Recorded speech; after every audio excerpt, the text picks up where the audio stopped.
If a tree falls and no one is around, does it even exist? Have you ever wondered what happens to your room when you leave it? You assume everything stays the same, but what if reality doesn't work that way? What if the act of perceiving is what brings things into existence? This is at the heart of one of philosophy's wildest ideas, introduced in the 18th century by George Berkeley. Berkeley argued that the universe is not made of physical things, but of ideas.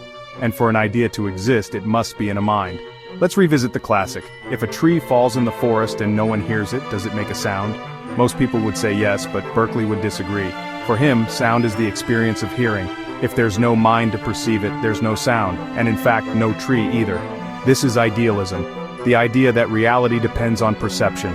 It challenges everything we take for granted about the world. We think the world is solid and independent, but Berkeley asks, have you ever known anything outside of your own perception? He believed the answer to that question unlocks the true nature of reality. Berkeley's philosophy can be summed up in one phrase, esse est percipi. To be is to be perceived. For him, nothing exists unless it's perceived by a mind. Take an apple, you know it by its color, taste, and feel. These are all your senses, all ideas in your mind.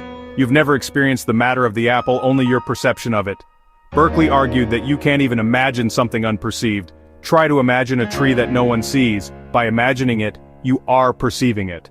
Unlike Locke, who thought some qualities existed independently, Berkeley said all qualities are ideas. So when you bite into an apple, you're not biting into matter. You're experiencing a bundle of ideas. These ideas are consistent and orderly, which leads to a big question. If reality is just ideas, who keeps them stable?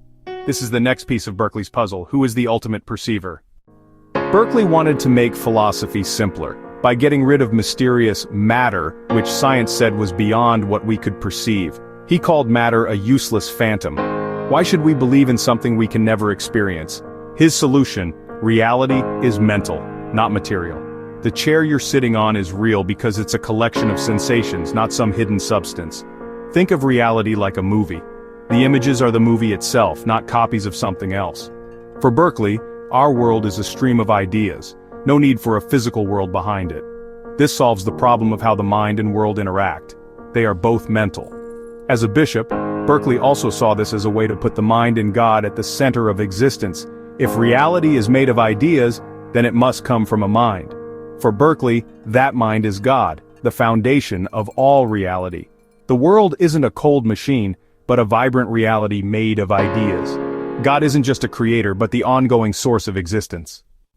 If to be is to be perceived, then why doesn't the world disappear when no one is looking?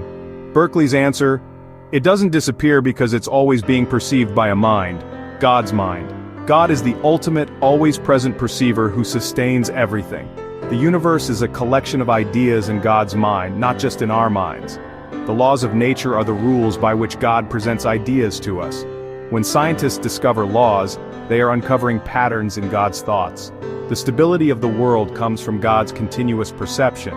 So when you see a tree, you are connecting with an idea that God is already perceiving. This explains why reality is stable and shared by everyone. Berkeley's master argument is simple. Try to think of something that exists without being seen. As soon as you think about it, you are seeing it. So you cannot imagine a mind-independent object. For Berkeley, the idea of matter isn't just wrong, it's meaningless. All knowledge comes from our senses or our own minds. We never experience matter. If we can't see it or even imagine it, why believe it exists? Berkeley flips materialism on its head. The only real world is the one we perceive. Reality isn't hidden behind perception. Perception is reality. Everything we know is ideas. Talking about anything else is just nonsense. The world is fundamentally mental, and we live in a universe of ideas. Not everyone agreed with Berkeley's idealism. Critics like Samuel Johnson kicked a stone to refute him. Reality feels solid and pushes back. If the world is just ideas, why can't we just wish things away? Berkeley said real-world ideas are vivid and not under our control because of God's perception. But critics argued that pain and resistance seem like evidence of a material world, not just stubborn ideas.